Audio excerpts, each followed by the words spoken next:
देख रहे न्यूज 18। मैं हूं आपके साथ मेनका चौधरी और इस बुलेटिन में खबर अयोध्या से, जहां पर एक नाबालिग लड़की की संदिग्ध परिस्थितियों में मौत हुई है। नहर में शव मिला है। लड़की नाबालिग है, रात 12 बजे घर से निकली थी। किसी का फोन आने पर वो घर से निकली थी और फिर लौटी नहीं। अब नहर में उसकी लाश मिली है। संदिग्ध परिस्थितियों में इस लड़की की मौत हुई है। किसी से फोन पर बात करते हुए लड़की रात 12 बजे के आसपास घर से बाहर निकली थी, लेकिन उसके बाद लौटी नहीं। उसे तलाशा गया और अब उसकी डेड बॉडी मिली है घर के पास ही एक नहर में। केबी शुक्ला हमारे सहयोगी हमारे साथ जुड़ चुके हैं। केबी शुक्ला, ये लड़की कौन है और क्या जानकारी इसके बारे में? देखिए, थाना गोसाईगंज के गोकुलपुर गांव की रहने वाली है और ये दलित बालिका है, नाबालिग है। और ये बताया जा रहा कि रात 12 बजे किसी का फोन आया, उसके बाद ये घर से निकली है, फिर लापता हो गई। सुबह इसकी डेड बॉडी जो है नहर में पाई गई है। कुल मिला के सारी जो पुलिस जानकारी दे रही है कि पोस्टमार्टम रिपोर्ट के बाद ये क्लियर होगा कि इस लड़की की मौत कैसे हुई। फिलहाल संदिग्ध से मौत हुई है। अब किसका फोन आया था, काल डिटेल पुलिस जो है निकाल रही है। जो रात के 12 बजे का फोन आया था, उसको पुलिस उस युवक को ट्रेस कर रही है कि आखिर दोनों में क्या बातचीत हुई और लड़की ये अचानक बिना बताए घर से रात की 12 बजे कैसे निकली, क्यों निकली, इस पर पुलिस पूरी जांच कर रही है। हालांकि पोस्टमार्टम रिपोर्ट के बाद ये मालूम पड़ेगा कि इसकी मौत की वजह क्या है, क्यों मौत हुई, क्या कोई अफेयर था, किस तरह घर से निकली। तो कुल मिलाकर पुलिस पूरे मामले की जांच कर रही है। जी धन्यवाद आपका इस वक्त पूरी जानकारी देने के लिए।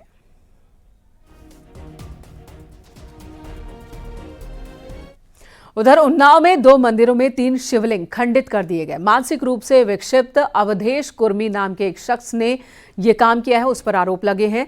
बाबा वनखंडेश्वर मंदिर, सिजनी सोहरामऊ और बिल्वेश्वर मंदिर में शिवलिंग खंडित किया गया। पुलिस ने आरोपी को गिरफ्तार किया है। मौके पर पहुंचे सीओ पूर्वा अजय कुमार ने पुलिस टीम के साथ ही मंदिर परिसर का निरीक्षण किया। पूर्वा कोतवाली क्षेत्र और बिहार थाना क्षेत्र का यह मामला है।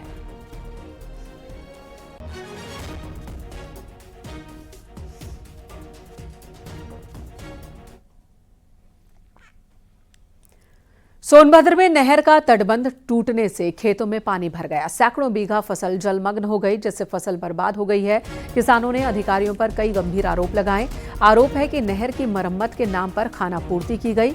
नहर प्रखंड ने कागज में नहर की मरम्मत का काम पूरा दिखा दिया, लेकिन काम किया नहीं। मामला रॉबर्ट्सगंज ब्लॉक के उबर तेंदू गांव का है।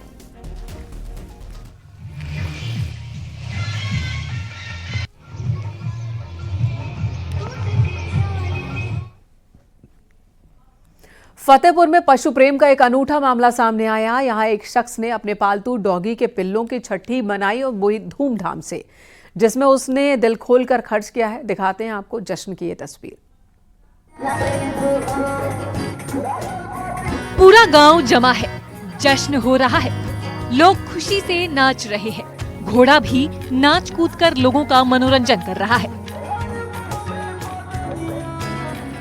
दरअसल ये किसी शादी समारोह का जश्न नहीं है, बल्कि यहाँ पर खुशी मनाई जा रही है डॉगी के पिल्लों के लिए, जिन्होंने कुछ दिन पहले ही दुनिया में कदम रखा है। 3 पिल्लों के जन्म की खुशी में ही ये पार्टी चल रही है, जिसमें पूरे गांव को शामिल होने का मौका मिला है। बच्चों की छठी के बारे में तो आपने सुना होगा, लेकिन पिल्लों की छठी के बारे में शायद ही सुना गया हो। यहाँ पर भी पिल्लों की छठी ही मनाई जा रही है। किसी बड़े आयोजन की तरह सभी इंतजाम किए गए थे। गांव और आसपास के करीब 250 लोगों को समारोह में शामिल होने का न्योता दिया गया था। इस मौके पर ग्रामीण डीजे की धुन पर जमकर थिरके और दावत उड़ाई। पूरे रीति रिवाज के साथ कार्यक्रम का आयोजन किया गया। महिलाओं ने छठी की परंपरा के अनुसार सोहर भी गाए। प्रोग्राम हुआ, पीड़ा भी गाए, नाच हुआ, खाना खिलाया गया।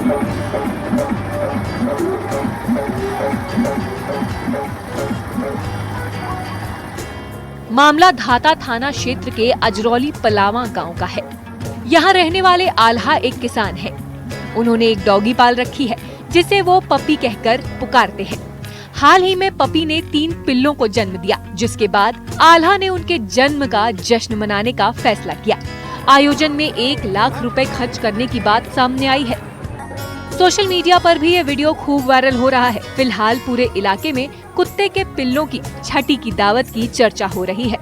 फतेहपुर से न्यूज़ 18 के लिए धारा सिंह की रिपोर्ट।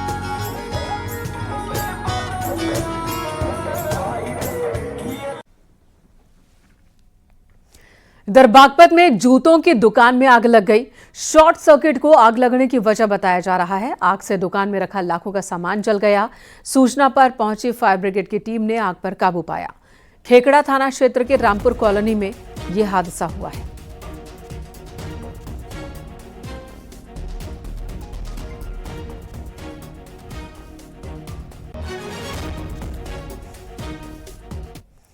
संभल में पीएसी की गाड़ी ने मजदूरों से भरे ई रिक्शा को टक्कर मार दी। हादसे में ई रिक्शा सवार 10 लोग घायल हुए। घायलों को जिला अस्पताल में भर्ती करवाया गया। हादसा संभल कोतवाली इलाके में मेडिकल कॉलेज के पास हुआ।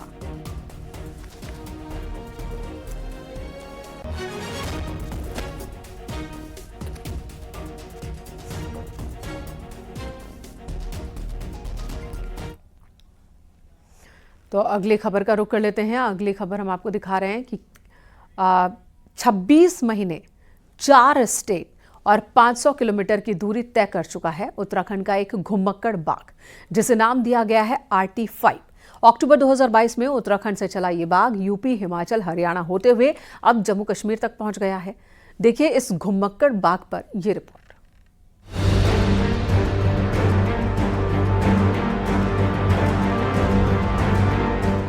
अक्टूबर 2022 तक राजाजी नेशनल पार्क के वेस्टर्न पार्ट में 4 बाघ थे। पहली बार पार्क के ईस्टर्न पार्ट से कॉरिडोर पार कर यहां 5वें बाघ की एंट्री हुई, जिसे नाम दिया गया RT5। RT5 की ये पहली तस्वीर कॉरिडोर के भीतर की ही है। कुछ महीनों तक राजाजी वेस्टर्न पार्क में रुकने के बाद RT5 यूपी के शिवालिक रेंज के जंगलों में पहुंचा और फिर वहां से फरवरी 2023 में हिमाचल के सिंबल बाड़ा नेशनल पार्क।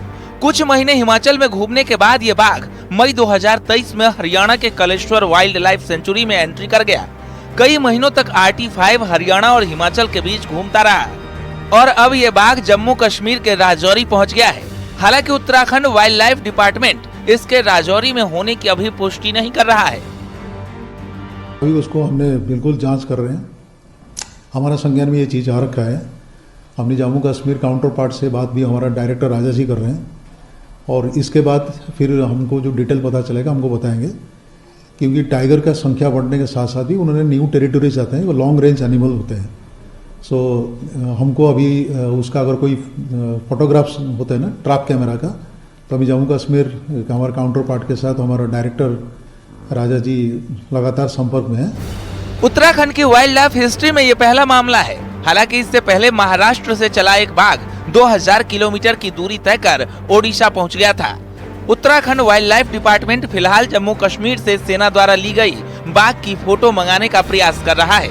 इस फोटो से उत्तराखंड में ली गई बाघ की इसी फोटो से स्ट्रिप मैच कराई जाएंगी। उसके बाद ही तस्वीर साफ होगी कि यह RT5 बाघ है या नहीं। जब तक कि उसका कोई प्रॉपर फोटोग्राफ नहीं आता और हम उसका स्ट्राइप पैटर्न नहीं मिला पाते, तब तक ये कहना मुश्किल होगा कि ये वही टाइगर है। परंतु हाँ, संभावना इसलिए है कि इधर से निकला है और वो टाइगर पहले भी अचरज वाली बातें कर चुका है कि वो यहाँ से जाके और हिमाचल चला गया, हिमाचल से कलेसर चला गया, तो हो सकता है कि संभवतः वो वहां भी चला गया हो। हालांकि शुरुआती तौर पर माना जा रहा है कि जम्मू के राजौरी में मिला बाघ 2022 में उत्तराखंड से चला घुमक्कड़ RT5 बाघ ही हो सकता है, क्योंकि पिछले कई महीनों से ये बाघ न हिमाचल में रिपोर्ट हुआ है और न हरियाणा में। ऐसे में इस बात की ज्यादा संभावनाएं हैं कि RT5 हिमाचल से लगे जम्मू कश्मीर की सीमा में प्रवेश कर गया। देहरादून से न्यूज़ 18 के लिए सुनील नप्रभात की रिपोर्ट।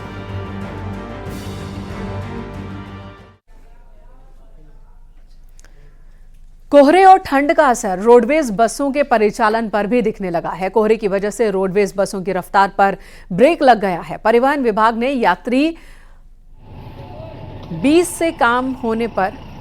यात्रियों की संख्या 20 से कम होने पर बस न चलाने के निर्देश दिए हैं। साथ ही कोहरे में फंसने पर बस को पास के पुलिस स्टेशन में खड़ी करने के निर्देश है।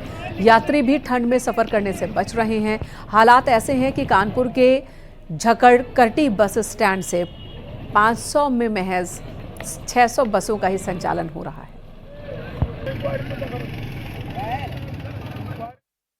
ठंड का असर बस के संचालन पर भी साफ तौर पर देखा जा सकता है।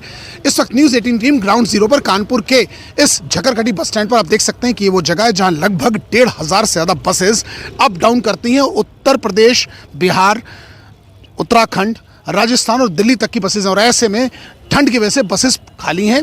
जो यात्रियों का लोड है लगभग बताया जाता है 35,000 यात्री रोज अप डाउन करता है, मगर ऐसे में इस वक्त मात्र 3 से 4,000 यात्री ही टोटल निकलता है क्योंकि रात की सेवाएं बंद कर दी गई। और ऐसे में देखिए कि पूरी टीम यहाँ खड़ी है और यात्रियों के इंतजार में बस के कंडक्टर्स हैं या बस के पायलट्स हैं, यहाँ इंतजार कर रहे हैं। और ऐसे में सर आप पायलट हैं इसके? जी सर, यात्री नहीं अभी आते हैं ठंड की वजह से?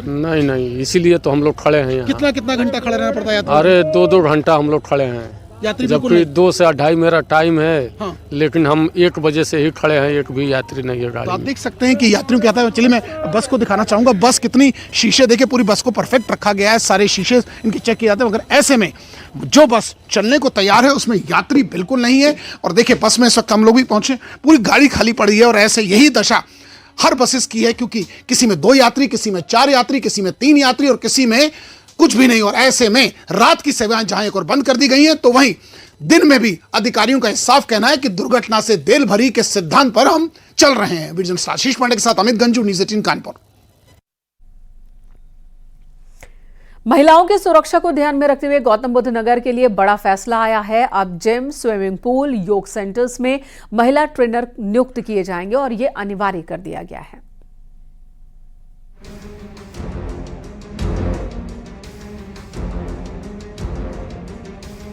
उत्तर प्रदेश महिला आयोग ने पिछले साल सरकार को एक पत्र लिखा था जिसमें महिलाओं की सुरक्षा को लेकर चिंता जाहिर की गई थी, जिसमें जिक्र किया गया था कि सभी जिम और स्विमिंग पूल में महिला ट्रेनर की तैनाती की जाए। अब ये नियम ग्रेटर नोएडा और नोएडा में लागू किया जा रहा है। महिला आयोग की तरफ से गौतम बुद्ध नगर जिला खेल विभाग को निर्देश जारी किए गए हैं। आयोग का कहना था कि जिन जगहों पर महिलाओं से जुड़ी सेवाएं दी जाती हैं वहां पर पुरुषों की बजाय महिला कर्मचारी होने चाहिए। बुटीक में नाप लेने के लिए भी महिला टेलर होने की बात कही गई थी।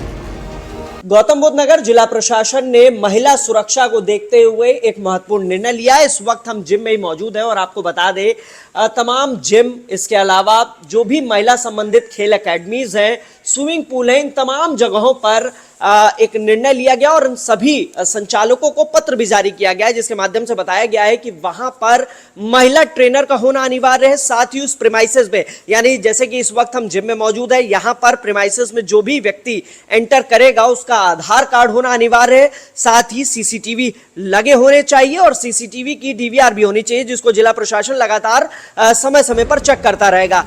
जिम सेंटर और स्विमिंग पूल जैसी जगहों पर अक्सर महिला सुरक्षा को लेकर सवाल उठते रहे हैं, लेकिन अब ऐसी जगहों पर सुरक्षा के पूरे उपाय करने का निर्देश दिया गया है। जिम जगह है जहां पर चाहे वो कमर्शियल हो, चाहे वो आवासीय सेक्टरों में ये व्यवस्थाएं की गई है या हाई राइज सोसाइटीज में की गई है, इन तमाम जगहों पर ये सुविधा के लिए पत्र लिखा गया है कि तत्काल रजिस्ट्रेशन करा लें और रजिस्ट्रेशन कराने के बाद ये जो सुविधाएं हैं, ये जो व्यवस्था लागू करने के लिए कहा गया है, इसको पंजीकरण कराने के बाद, अपनी व्यवस्थाएं दुरुस्त करने के बाद जिला खेल विभाग को भी इस बात से अवगत कराएं। माना जा रहा है कि नोएडा में नियम लागू होने के बाद दूसरी जगहों पर भी आने वाले समय में नियम आ सकता है। महिलाएं भी इस पहल की सराहना कर रही हैं। उनका कहना है कि इससे उन्हें सुरक्षित माहौल मिलने में मदद होगी। कि जिस तरीके से महिलाओं के साथ घटनाएं होती हैं उस पर प्रभावी रूप से रोकथाम की जा सके और इसी रोकथाम को देखते हुए इस तरीके का निर्णय लिया गया है। कैमरामैन विपिन के साथ हिमांशु शुक्ला, न्यूज़ 18 नोएडा।